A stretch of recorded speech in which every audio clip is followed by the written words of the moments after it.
Hey, you have arrived at the process. My name is Dr. John Bush. We are continuing our journey. Lesson 35. Okay.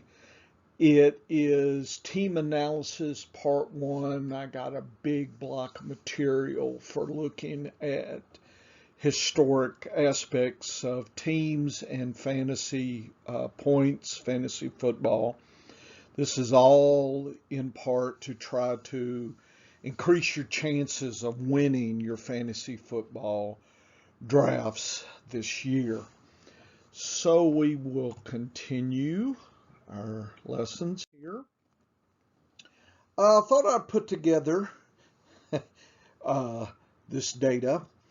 This is looking at teams across 2013 to 2020, team level fantasy point averages per year. And then on the extreme column here is the 8-year average here. Okay. I've colorized green to red here, green highest, red lowest. And this is blue to red, blue is the highest. What I did was color coded the teams by their 2020 uh, uh, activity or fantasy point averages. You see, I sorted this table by 2020 year team fantasy points, and of course, the number one wasn't the Super Bowl winner. In fact, it was Minnesota. They did a team average of 111.6 fantasy points on average. This is looking at all the players in my database here. And it goes down from there all the way to the New York Jets at about, what is that, less than 50% of Minnesota. So the extreme range is from about 111 to 52. That's a big difference if you think about that on a weekly level, just playing the Jets versus Minnesota. Nothing else, certainly in daily fantasy sports, these kind of things, you're definitely under the gun if you're playing players from lower level teams on average. Okay, this is just a big landscape view. It's a place to begin, right? This is not where we're playing 2021. It's just for you to understand what happened last year and get a foundational beginning to look at this year. Okay.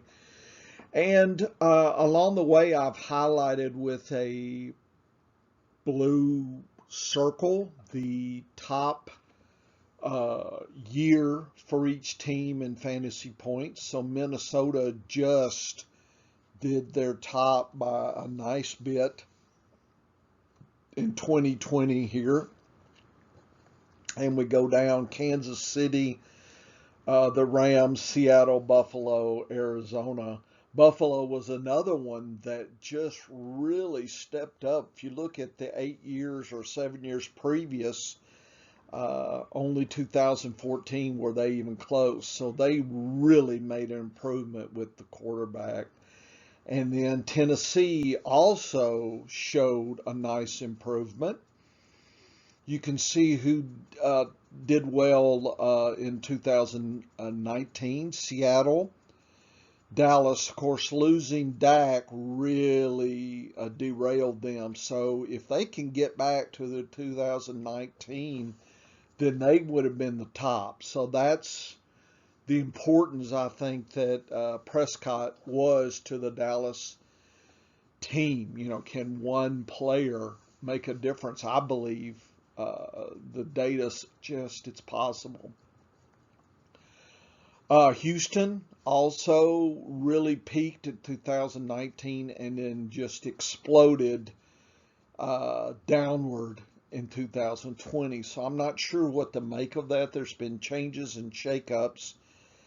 Baltimore also had a great 2019, but again, they also really went down a good bit. And so you're wondering, can any team bounce back?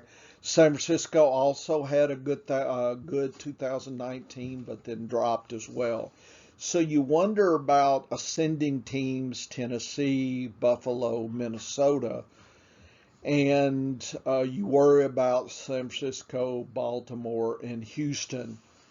Okay, I think Dallas. So I guess what are the teams for, like, for if we could look and go and had a time machine, what would it look like in 2021? That's a major question you need to ask yourself when you're looking at metrics. You can't just say what was. You need to shift to what will be. So I think Dallas is a pretty good candidate for improvement. The scale of improvement is of some interest as well. Look at Tennessee. Tennessee really, even though they improved 2020, they really didn't go that much further up from 2019. So I'm not sure we'll see an explosive movement in 2021 for Tennessee. Uh, so I'm not overly hopeful that they're going to surprise further. Uh, Buffalo, on the other hand, I think everybody's expecting them to move up a little bit. If you look across the last 8 years, the best team has ever been was New Orleans in 2016 at 126. Then Denver, when Peyton Manning was 141. So these are really the extremes. I think 2000, the Dallas team with 115 is a pretty good mark. So any team that can get above 110 is probably set for good things for fantasy points. So just taking a look and kind of anticipating what teams are going to move up. And again, we may be looking free agency, rookie drafts, these kind of things. But that would be kind of my shooting point here. Try to figure out what teams are certainly above 100, but even above 110 there. And are there any surprises? For instance, if you look at San Francisco, the Giants, Jacksonville, New England, Philadelphia, Denver, and the Jets, they were dragging the rear in 2020. Who's moving up of that? Is, multiple moving up? Who's moving down to those levels? Those are some questions, and I'm not sure we have all the pieces right now. People start trying to make pronouncements. The problem with making pronouncements too early, so-called planting my flag, etc., is kind of you become defensive if you saying, this is how it's going to be. And a lot of people like to do that. It is provocative. You get some short-term attention. This person's going to be the best ever, the worst ever, extremes. Probably people are not the best or worst ever of anything. So, while these may be good rhetorical tools for debates and whatnot, and get you some clickbait on Twitter, I don't like to, I feel like, I guess my thinking is always changing. It's swirling. It's probably squishy or semi-squishy anyway. If I'm feeling good, but it doesn't mean it's in concrete. And I would not try to certainly jump early into any kind of suggestions or broad opinions at this point. I mean, I guess the least squishy thing I feel is Dallas, I believe, has an opportunity as a team to really move up towards that 110 per teen production for 2021. I think Minnesota has that possibility. I think uh, Buffalo. So I don't know how much that's dramatic or people, woo, that's brave. You know, I'm not doing it to get attention. It's part of my process, and that's hence the name of my journey is the process. So I'm just kind of letting you know where I'm coming from, uh, and kind of how I like to look at things. So it's hard to tell, you know, exactly kind of who I'm. I think you could just use the word bullish or bearish. Maybe that's how we should start making another chart and just kind of figuring out where's the strengths and weaknesses of our opinions a little bit. That's how I might approach this data.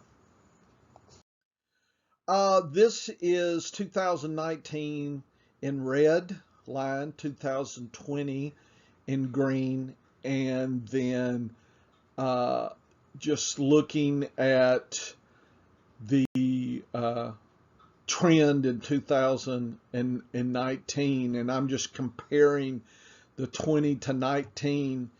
And again, here is Minnesota, right? Here is Buffalo, right? Here is, look at Dallas, 2019. Look at Houston. I'm just looking at 2019 ones. I'm drawing circles. So this is kind of close to, you know, the 2019 trend line, and just looking at 2020, you know, what's going on here. And the gaps between some of these are of interest as well, right? The differences here on the positive or negative side. You could stare at this for a while. Again, probably 2010, you know, this is close to that. That's kind of this upper limit. We don't see a lot of that. There were some examples.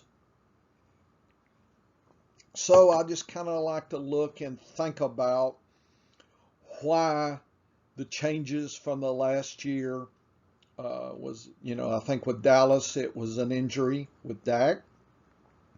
What are some of the other stories? What happened? In other words, what were the headlines? You know, what was the story of Houston, right, from 2019 and then dropped?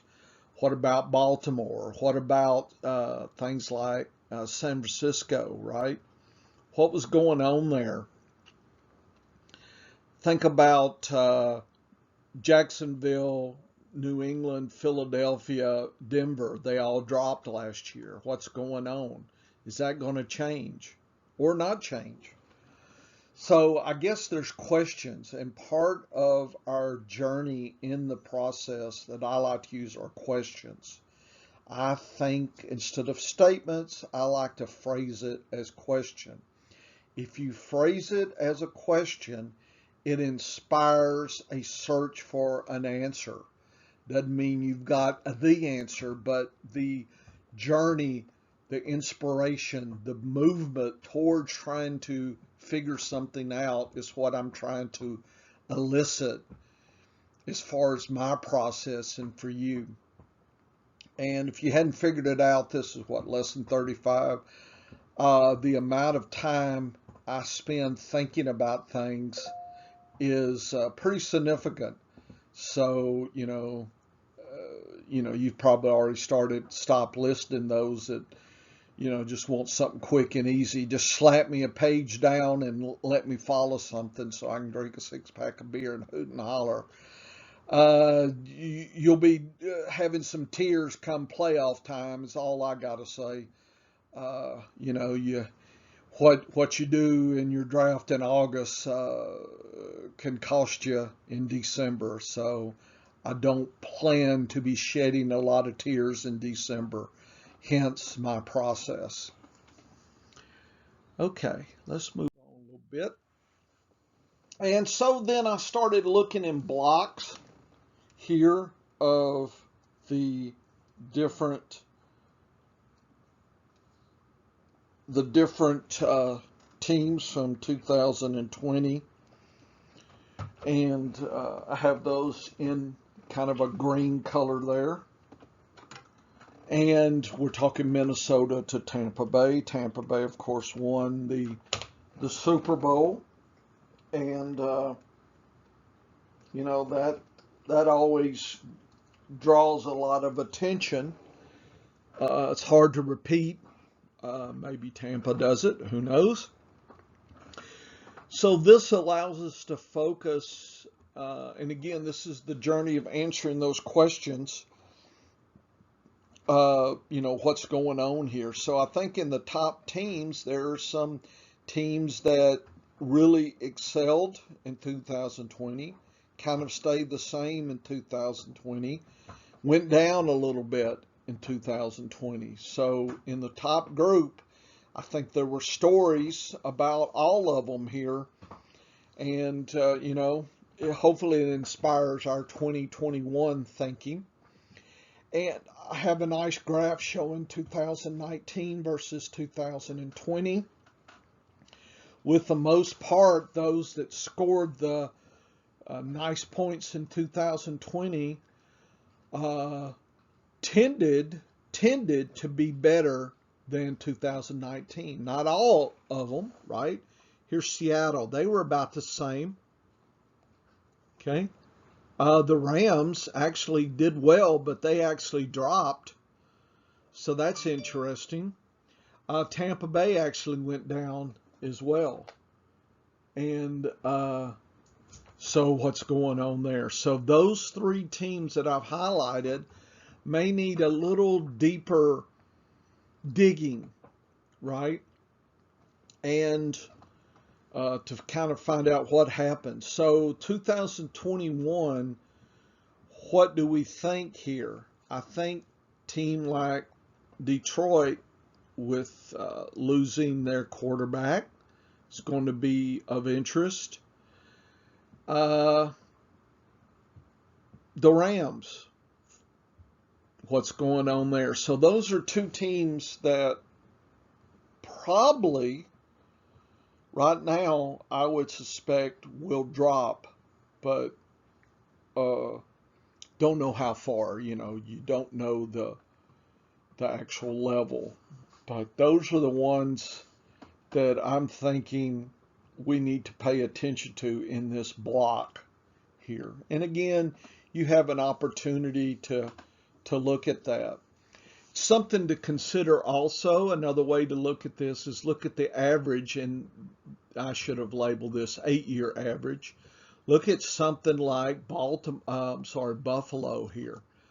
Look how they stand out as far as how poor their 8-year average.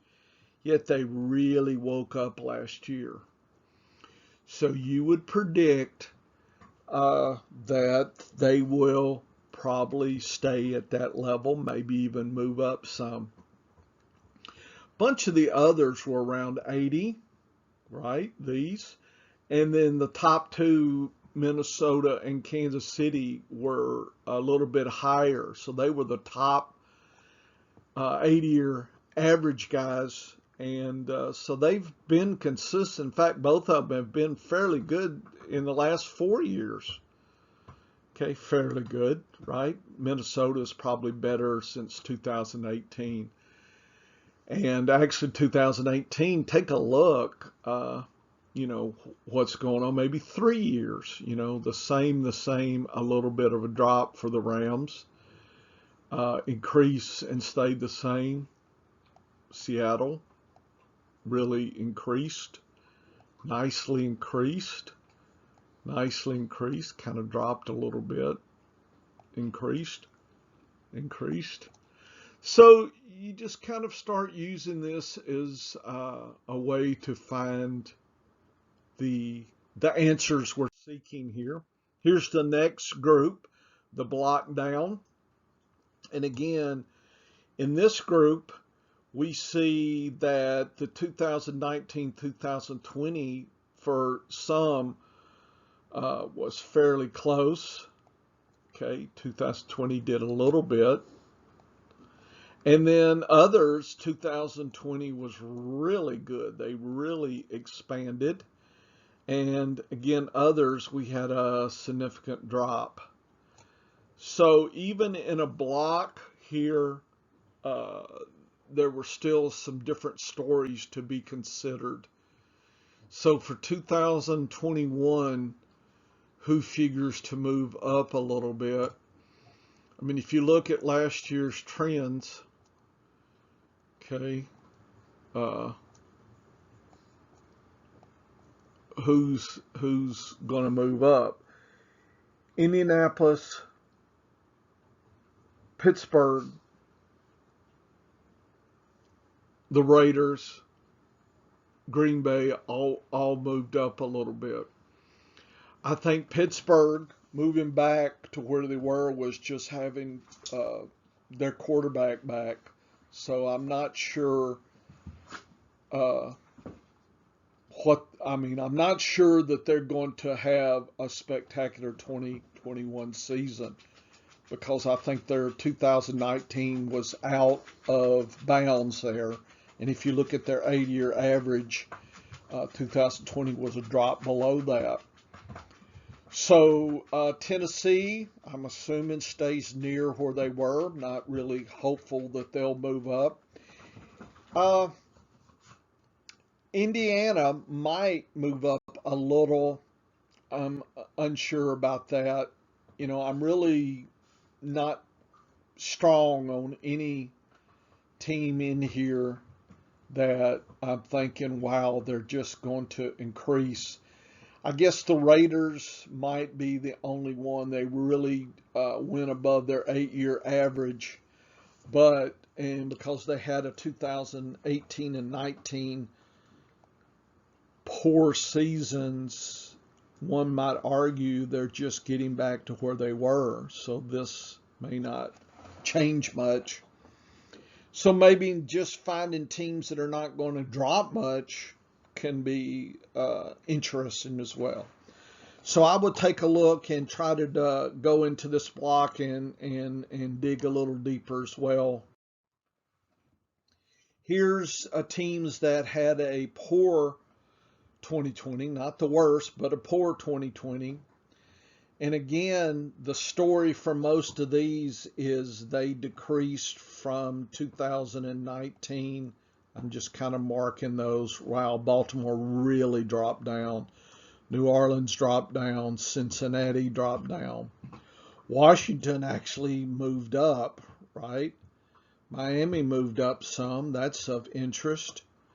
And Chicago went up a little bit. So we have uh, kind of a decrease, but we have Chicago, Miami, and Washington. Washington seemed to really wake up, and they're coming right out of the pits, right? Take a look at 18 and 19. So you would predict that Washington might have a better 2021 if they can get back to the old Washington. Okay, so I think they could be. Cincinnati had some glory days. I don't know. These last 4 years have been really. It's funny how you can break it 4 years and then 4 years. I don't know about Cincinnati. I do a little bit bullish on Washington. New Orleans, I'm not sure. I would tend to be bullish because I think they're going to be passing a lot and a little. So I think New Orleans can actually improve, but the heyday of Breeze is over, and we see that he probably stayed too long at the trough here. Miami's been down the last 3 years. People are bullish on Miami. I don't know. I'm not sure where I stand on Miami. Cleveland, there was a lot of talk. Not sure what we're going to see in Cleveland. Carolina really dropped. Okay. I guess they should go up. Just, I don't know. I'm, and you're saying, Bush, sounds like you're kind of unsure. Well, I look at the data, I drop it, I come back, I look again, and I'm not really so sure what I'm seeing here. I'm not, I guess if I look across, Washington is intriguing to me, New Orleans, maybe Carolina. I don't know about the rest. I'm not really uh, overwhelmed by the other ones. And the worst teams for 2020, here they are. Uh, People are talking a little bit about San Francisco. They certainly went below their 8-year average last year. The Giants certainly have been living below average. In fact, everybody has been below average. They're 8 years. So a lot of those teams are in doldrums, and I'm not sure will we see anyone bounce back. Maybe Jacksonville. Maybe. Could be. I think would be that and San Francisco. I guess if I had to pick two, I would be looking for them to improve. But most of these teams did not have a good 20. You can see most of them way dropped down, had a severe drop, and I'm not sure for 2021. Maybe Jacksonville, maybe San Francisco.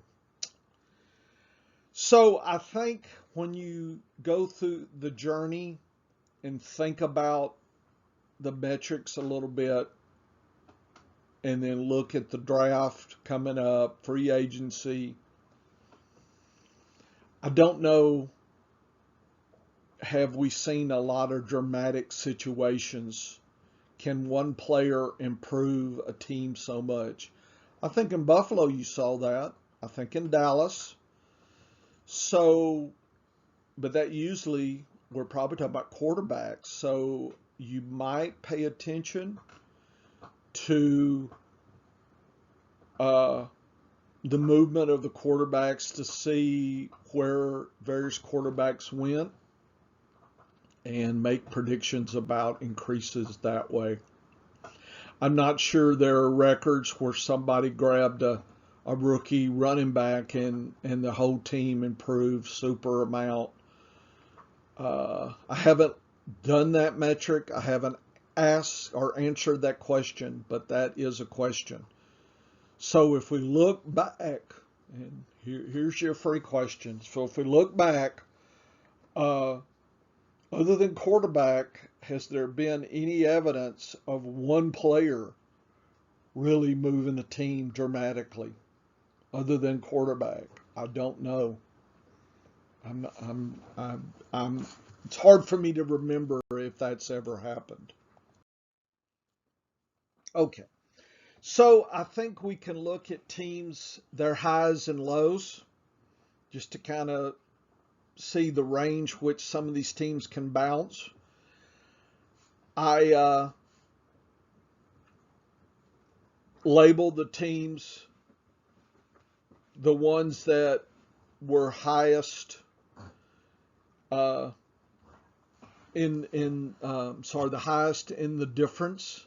So the extreme range here. So that would imply a higher uncertainty level. So high uncertainty. Okay. And so I labeled those teams in red. And the lower uncertainty, notice I didn't say good or bad, just the low uncertainty, or the teams in green. So will we expect teams to bounce higher, I guess, would be the ones that are uncertain. So teams that are in the red, I would take a look and try to predict. I think Dallas is one, New Orleans, Indiana maybe. Don't know about Philly. And as far as any dramatic increases, San Francisco, Atlanta, the green teams, they have not really shown extremes in production from highs to lows. So if that is true for 2021, there shouldn't be a lot of increase there. So maybe the teams that we should focus on for more extreme. So I guess the more extreme a team would going up might mean more fantasy points than teams that tend to be less uncertain. That's just a thought. So that may be kind of blocks of teams I would research a little bit for 2021. Look at drafts, look at free agencies, see what's going to change. But right now, I'm going to be expecting Dallas, New Orleans to improve from their lows, definitely, and maybe Indiana. Not sure about Denver. Pittsburgh, probably not. Rams, question mark. So that's how I look at things on the highs and lows. Give you something to look at and consider. Here's the extremes 2013 to 20. So the blue is the high, the red is the low, and the difference is in orange. And so notice the gaps on these teams here from the highs and the lows versus the extreme gaps here. So basically, it was just I plotted that table you just saw. But look at the differences there. Okay. So they stayed close together. They really bounced high and low. So these would probably be more surprising, you would think, than maybe these. So is there an advantage drafting players, maybe even wide receiver 3s, 4s, running backs 2s and 3s? That you see where I'm going with that. Kind of the under the radar teams based on the high and lows and the perceived uncertainty levels in those teams for 2021. This is another chart I would look at and consider what's going on.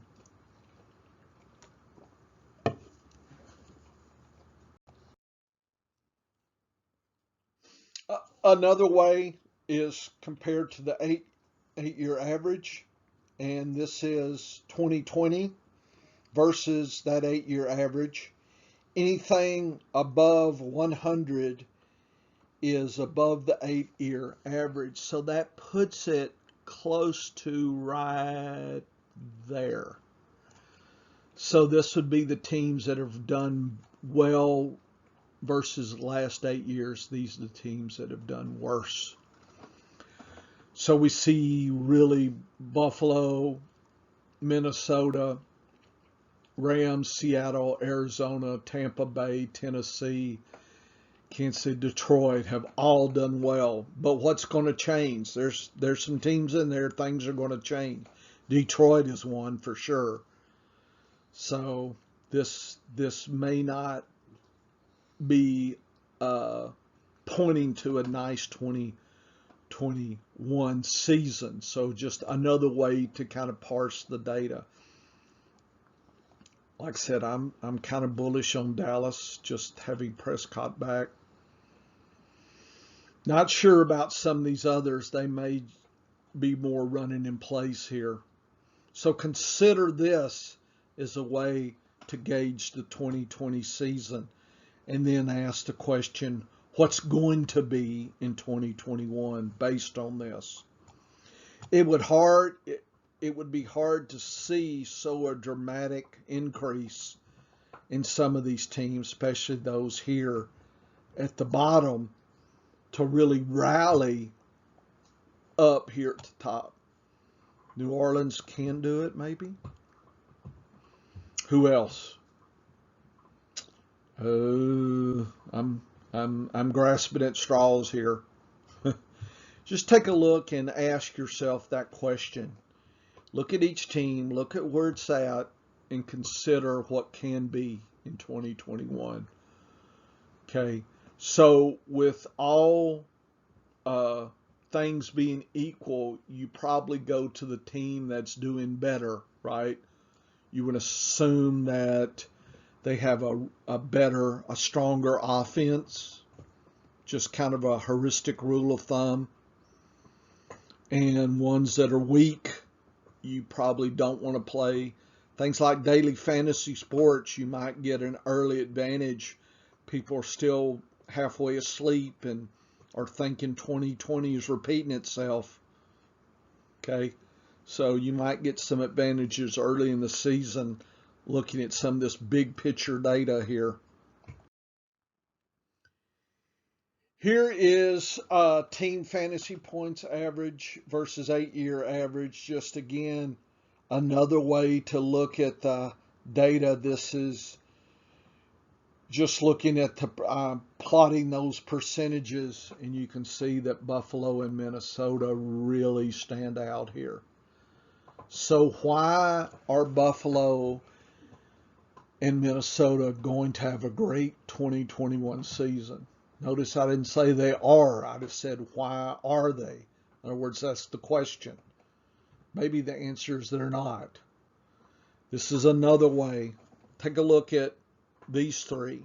I said, poor teams, but boy, so the extremes are here to there. Who's moving out of the extremes? Who's staying? Who's moving? Who's moving up? Who's moving down for 2021? That's the question. Okay, that's the question. This is another way, and I use color coding just to think about and help me visualize what could occur. So that's part of this process in my lesson, looking at team landscapes. It's important to me to figure that out and think about what that's telling us and envision what's going to happen next season. Okay, come back. This is the process. My name is Dr. John Bush. Probably put you to sleep. You can wake up now. The lesson's over.